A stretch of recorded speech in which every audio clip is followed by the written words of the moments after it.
સ્વામિનારાયણ ભગવાનની જય. અક્ષર પુરુષોત્તમ મહારાજની જય. ગુણાતીતાનંદ સ્વામી મહારાજની જય. ભગતજી મહારાજની જય. શાસ્ત્રીજી મહારાજની જય. યોગીજી મહારાજની જય. પ્રમુખ સ્વામી મહારાજની જય. મહંત સ્વામી મહારાજની જય. પ્રમુખ સ્વામી મહારાજ શતાબ્દી મહોત્સવની જય. સત્સંગ દીક્ષા ગ્રંથમાં પરમ પૂજ્ય મહંત સ્વામી મહારાજ જણાવે છે, સત્સંગ દૃઢતાર્થમ હિ સભાર્થમ અંતિકે સ્થિતમ ગંતવ્યમ પ્રતિ સપ્તાહમ મંદિરમ વાપી મંડલમ. સત્સંગની દ્રઢતા અર્થે દર સપ્તાહે નજીકના મંદિર કે સત્સંગ મંડળમાં સત્સંગ સભા માટે જવું જોઈએ. સત્સંગ સભાથી આપણને આપણા દોષો ઓળખાય છે, એ દોષો ટળે છે, બ્રહ્મ સ્થિતિ પ્રાપ્ત થાય છે અને અપાર સુખની પ્રાપ્તિ થાય છે. આવી રવિ સત્સંગ સભાની અંદર આપ સૌનું હાર્દિક સ્વાગત છે. સ્વામિનારાયણીય સંત કાવ્યોમાં ઉપદેશના પદોનું આગવું સ્થાન રહેલું છે. ભગવાન સ્વામિનારાયણે ઉદ્બોધેલ વચનામૃતનું તમામ સાર તત્વ આ ઉપદેશ પદોમાં સમાઈ જાય છે. આપણને તો ભગવાન ગમે, પણ આપણે ભગવાનને ગમીએ તો સુખ શાંતિ આલોક અને પરલોકની અંદર આપણી પાસે આવીને રહે. આને માટે શું કરવું, શું વિચારવું, તે અંગે સદગુરુ મુક્તાનંદ સ્વામી પોતાના પ્રસિદ્ધ પદની અંદર અદ્ભુત માર્ગદર્શન આપે છે. મોહનને ગમવાને ઈચ્છો માનની, ત્યાગો સર્વે જૂઠી મનની ટેકજો. પરમ પૂજ્ય સદગુરુ વર્ય ઈશ્વરચરણ સ્વામીના અનુભવ ગમ્ય નિરૂપણ દ્વારા હવે આપણે આ પદને સમજીએ. સ્વામિનારાયણ ભગવાનની જય. અક્ષર પુરુષોત્તમ મહારાજની જય. ગુણાતીતાનંદ સ્વામી મહારાજની જય. પ્રમુખ સ્વામી મહારાજની જય. મહંત સ્વામી મહારાજની જય. પ્રમુખ સ્વામી મહારાજ શતાબ્દી મહોત્સવની જય. આપણે જોઈએ તો શ્રીજી મહારાજના 500 પરમહંસો હતા. એમાં ઘણા બધા સંતો કવિઓ હતા. જેમાં મુખ્યત્વે આપણે ગણીએ તો મુક્તાનંદ સ્વામી બહુ વરિષ્ઠ સંત હતા, સર્વગુણે સંપન્ન હતા અને સાથે સાથે બહુ સારા કવિ પણ હતા. એમના કાવ્ય કીર્તનોની અંદર શ્રીજી મહારાજનો ઉપદેશ એમણે ખૂબ સુંદર રીતે વર્ણવ્યો છે. મહારાજની મૂર્તિના પદો, અનેક રીતે મહારાજના મહિમાના પદો એમણે એ રીતે લખ્યા છે અને આપણને ભેટ આપ્યા છે. અને એ રીતે એમણે જે મહારાજનો અનુભવ કર્યો અને મહારાજની વાતો સાંભળી અને એનો જે સાર એ આપણને કીર્તનો રૂપે એમણે આપ્યો છે. મુક્તાનંદ સ્વામીની વાત કરીએ તો એક સમયે ત્યાં આગળ ગઢપુરમાં મુક્તાનંદ સ્વામીના જે પૂર્વાશ્રમના બેન હતા એમના દર્શને આવ્યા. હવે આપણી તો મર્યાદા કે સંતો સ્ત્રીઓને મળી શકે નહીં, એટલે પ્રશ્ન થયો કે શું કરવું. કારણ કે એમની તીવ્ર ઈચ્છા હતી ને એમને આ રીતે ઉપદેશ પણ મુક્તાનંદ સ્વામીના મુખેથી સાંભળવો હતો. તો પછી શ્રીજી મહારાજે એ રીતે ત્યાં આગળ આજ્ઞા કરી કે તમે વચમાં એક ચાકડો નાખો અને ચાકડાની સામેની બાજુ તમારા બહેન બેસે અને તમે બીજાને ઉદ્દેશીને ત્યાં આગળ વાત કરો અને તમારા બહેન સાંભળે. એ રીતે મહારાજે બધી વ્યવસ્થા ગોઠવી આપી. કારણ કે મુક્તાનંદ સ્વામી બહુ જ આજ્ઞાંકિત હતા અને મહારાજની આજ્ઞા પ્રમાણે જ અખંડ ચાલનારા હતા. એટલે મહારાજની આજ્ઞા વિરુદ્ધ તો કશું કરે નહીં. એટલે આ પ્રમાણે મહારાજની આજ્ઞા લઈ અને તે વખતે ત્યાં આગળ પોતાના જે બેન એટલે સામે બધા ભક્તો બેઠા હતા એને ઉદ્દેશીને બહુ સુંદર ઉપદેશ વચનો મુક્તાનંદ સ્વામી એમના કીર્તનમાં ગાય છે. મુક્તાનંદ સ્વામી પોતે કહે છે, મોહનને ગમવાને ઈચ્છો માનુની, ત્યાગો સર્વે જૂઠી મનની ટેકજો, પતિવ્રતાનો ધર્મય ચળ કરી પાળજો, હરિચરણે રહેજો અબળા થઈ છેકજો, મોહનને ગમવાને ઈચ્છો માનુની.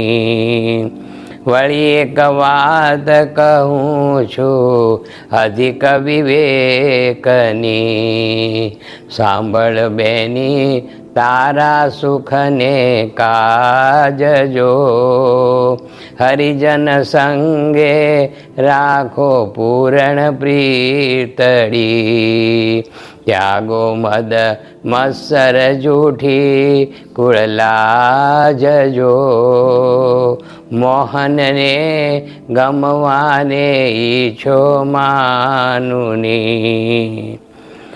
સુખદાયક તમે જાણો સુંદર શ્યામને, અતિ દુઃખદાયક મન પોતાનું જાણજો, મુક્તાનંદનો નાથ મગન થઈ સેવજો, સમજી વિચારી બોલો અમૃત વેણજો, મોહનને ગમવાને ઈચ્છો માનુની. આ પદની અંદર મુક્તાનંદ સ્વામી પોતે ત્યાં આગળ આપણને સરસ ઉપદેશ આપે છે.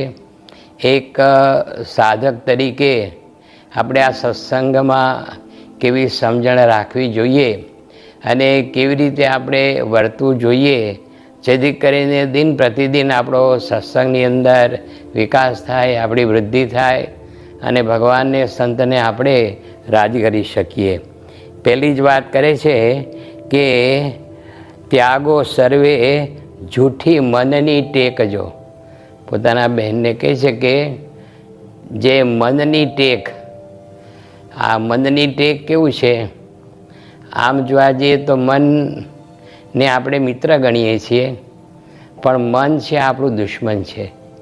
શ્રીજી મહારાજે પણ વચનામૃતમાં આપણને અનેક વાર કહ્યું કે મન આપણું વૈરી છે અને મન સાથે તમે જરૂર વેર બાંધજો, એવી આજ્ઞા આપણને મહારાજે કરી. તો કહે છે કે આવી રીતે જે મનની ટેક કહેતા મનના એવા ખોટા વિચારો, મનગઢંત વાતો કે પછી એ રીતે મનમાં આપણે ગોઠવેલી નક્કી કરેલી આપણી ટેક, આ જે છે તે આપણે જો સાચા ભાવથી અને સારી રીતે સત્સંગ કરવો હોય તો આ બધી મનની માનીનતાઓ, મનની ટેકો, એનો આપણે ત્યાગ કરવો પડે. અને આપણે જોઈએ તો ગુણાતાન સ્વામીએ પણ એમની વાતોમાં કહ્યું કે મન ધાર્યું કરવું એ કનિષ્ઠ છે અને સંત કહે તેમ કરવું એ શ્રેષ્ઠ છે. મન ધાર્યું કરતો હોય, આખા મંદિરનું કામ એકલો કરતો હોય અને ઘણા માણસને સત્સંગ કરાવતો હોય તો પણ તે ન્યૂન છે. અને 3 ટાણા ખાતો હોય, આળસુ હોય, ઊંઘતો હોય, એવે દોષયુક્ત હોય, પણ સંત કહે તેમ કરે એ શ્રેષ્ઠ છે. એટલે આપણા સત્સંગમાં શ્રીજી મહારાજે, ગુણાતાન સ્વામીએ, મોટા સંતોએ આપણને આ મન સાથે વેર બાંધવાની વાત કરી. અને કદાપી આપણે મનના દોરાયા ખોટી રીતે સત્સંગમાં દોરાઈએ નહીં અને આપણું જે કલ્યાણ એ બગાડીએ નહીં. એ રીતે મુક્તાનંદ સ્વામી સમજાવે છે કે આ રીતે તમારે જે તે આ મનનો જે વિચારનો ત્યાગ કરવો પડે. યોગીજી મહારાજ પણ કહેતા કે આપણો સૌથી મોટામાં મોટો જો સ્વભાવ હોય તો મન ધાર્યું કરવું, મનગમતું કરવું. એ સ્વભાવ આપણે છોડી શકતા નથી. ગમે એટલો સત્સંગ કરીએ, કથા વાર્તા સાંભળીએ, મોટા પુરુષના આશીર્વાદ લઈએ, આ બધું કરીએ, પણ એ સ્વભાવ આપણે છોડી શકતા નથી. જેમ આપણે જોઈએ તો શ્રીજી મહારાજના સમયની અંદર જ મસીહાઓના ફૈબા હતા. હવે ખરેખર ભક્ત હતા કે જે મહારાજ એમને ત્યાં આગળ 30-35 વાર પધારેલા, સંતોને લઈને સમયા ઉત્સવ બધા કરેલા, ખૂબ ધામધૂમ બધી થઈ હતી. પણ એકવાર મહારાજ પધાર્યા, સાથે બધા પરમહંસો હતા, અને પછી તો ફૈબાએ કહ્યું કે બધાને આપણે જમાડવા છે, રાંધણ બધા મૂકો. ત્યારે પછી એ વખતે મહારાજે ફૈબાને વાત કરી કે અમે તો બધા આવ્યા છીએ, બરાબર જમશું, તમારી ભાવના છે એટલે, પણ અમારે એક વાત કરવી છે કે તમારા જે આ વહુ છે દીકરાના, તો એની સાથે તમે અબોલા એ રાખ્યા છે તો એ અમને પસંદ નથી. તમે પણ સત્સંગી છો, એ પણ સત્સંગી છે, તો આવી રીતે સત્સંગીએ સત્સંગી સાથે, અને આ તો તમારા વહુ છે, તો એની સાથે અબોલા ન રાખવા જોઈએ. એમ કરીને મહારાજે એમને કહ્યું કે તમે અબોલા મૂકી દો. તો કે મહારાજ એ તો ન બને. મહારાજે બહુ સમજાવ્યું. મહારાજ કે તમે અબોલા મૂકો તો જ અમે જમશું, અને આ બધા સંતો જમશે. નહીંતર તમારા રાંધણ આ બધા જે છે, આ રસોઈ બધી તૈયાર કરી છે, એ બધી એમને એમ પડી રહેશે, અને અમે જતા રહીશું.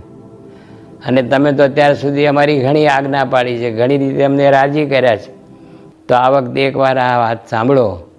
પણ ફૈબાના મનમાં એટલી બધી જે તે એક વળ હતો એમના મનમાં કે આ તો નહીં જ બને. આપ જમો તો સારું છે, અને ન જમો તો આપની ઈચ્છા, પણ આપ જે કહો છો કે અબોલા તોડવા એ નહીં બને.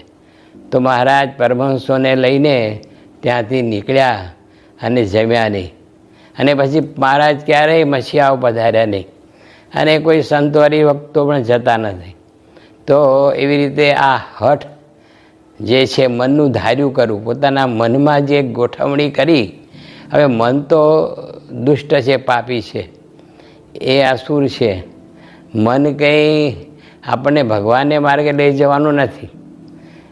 ત્યારે એ સમયે ભગવાનની જે મરજી એ પ્રમાણે વર્તું એ આપણો ધર્મ છે. પણ ફૈબાએ કરી શક્યા નહીં. આગળ આપણે જોઈએ તો મહારાજ કહે છે કે પતિવ્રતાનો ધર્મ અચળ કરી પાળજો, હરિચરણે રહેજો, અબળા થઈ છેકજો. હરિની આગળ, ભગવાનની આગળ, પુરુષોત્તમ નારાયણની આગળ તો આપણે અબળા કહેતા દાસાનું દાસ, એમના અત્યંત સેવક થઈને રહેવાનું છે. પણ પતિવ્રતાનો ધર્મ કહેતા શ્રીજી મહારાજ પુરુષોત્તમ નારાયણ છે, અને અક્ષર બ્રહ્મ ગુણાતીતાનંદ સ્વામી છે, અને બંનેના ધારક એવા ગુણાતીત સંત, એ મોક્ષનું દ્વાર છે. એના પ્રત્યેની જે આપણી નિષ્ઠા, એ જે પતિવ્રતાનો ધર્મ, એ તમે સાચવજો. કારણ કે સત્સંગની અંદર આ જે નિષ્ઠા છે એ મુખ્ય વસ્તુ છે. અને મહારાજ વતનામૃતમાં પતિવ્રતાની પણ ઘણી બધી વાત કરી. મહારાજ કે આ રીતે જે પતિવ્રતા સ્ત્રી હોય તો કેવી હોય કે એનો પતિ ધારો કે વૃદ્ધ હોય, પાછો રોગી હોય, પાછો નિર્ધન દરિદ્રી હોય, અને પાછો કુરૂપ, કોઈ કુરૂપવાન, દીઠો ગમે નહીં, આવો હોય. પણ પતિવ્રતા સ્ત્રીને પોતાના આવા ગમે તેવા ધણીને છોડીને એનું મન ક્યાંય બીજા કોઈ પુરુષમાં લેશ માત્ર ચલાયમાન થતું નથી.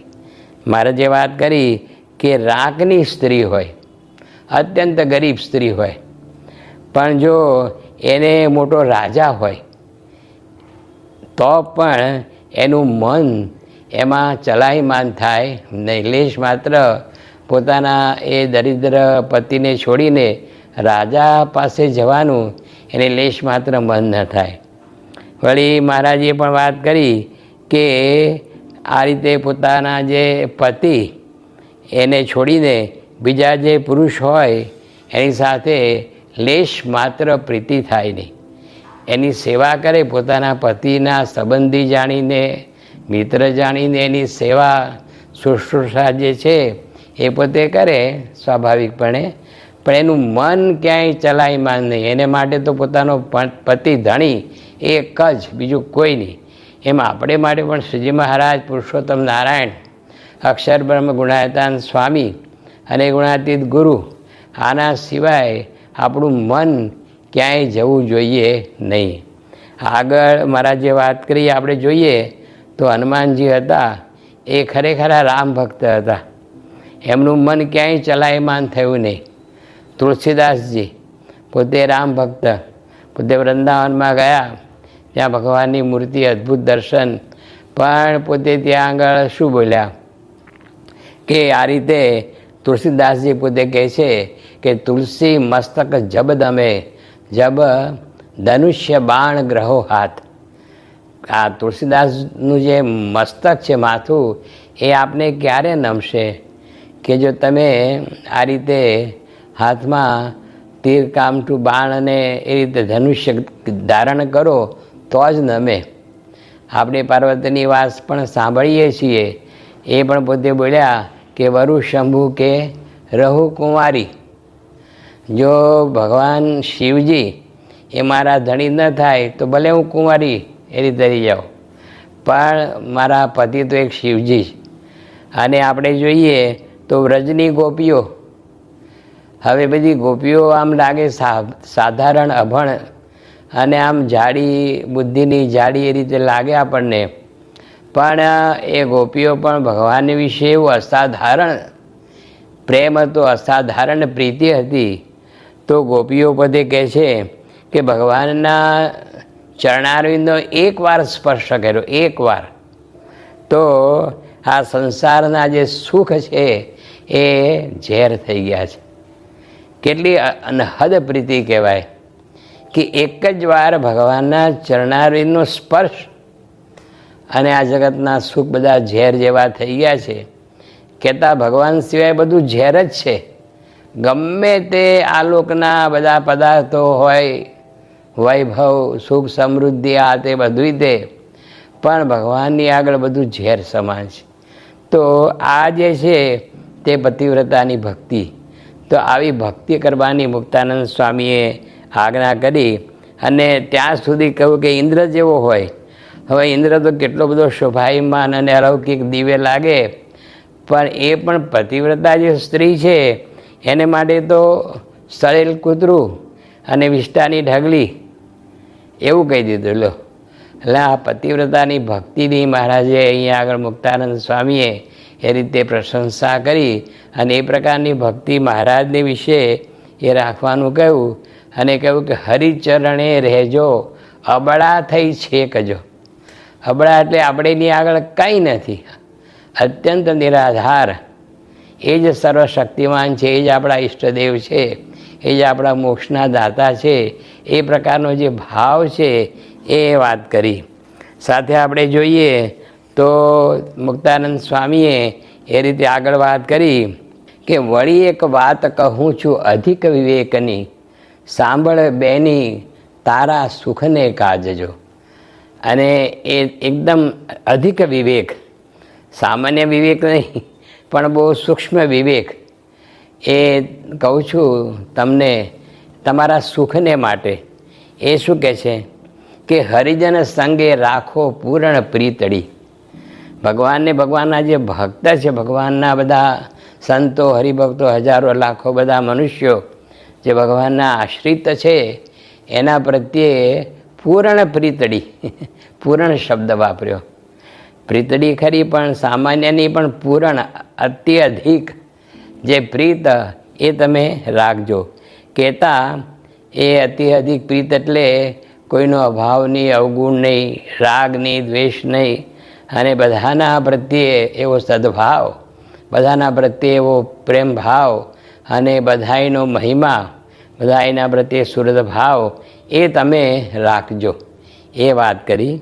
અને ત્યાગો મદ મત્સર જૂઠી કુળ લાજજો. આજે આપણને નડે છે આપણા શત્રુઓ કોણ છે? મદ, અભિમાન, મત્સર એટલે સૂક્ષ્મ ઈર્ષા, અને ત્યાગો મદ મત્સર જૂઠી કુળ લાજજો. લોકોને અત્યારે તો ઓછું થઈ ગયું, પણ પહેલાંના વખતમાં તો પોતાના કુળની લાજ, અમારો માભો, એ અમારું સ્ટેટસ એ બરાબર રહેવું જોઈએ. સ્ટેટસ અમે ક્યારેય નીચું પડવા દઈએ નહીં, એ બધી વાત હતી. તો એની વાત કરે છે કે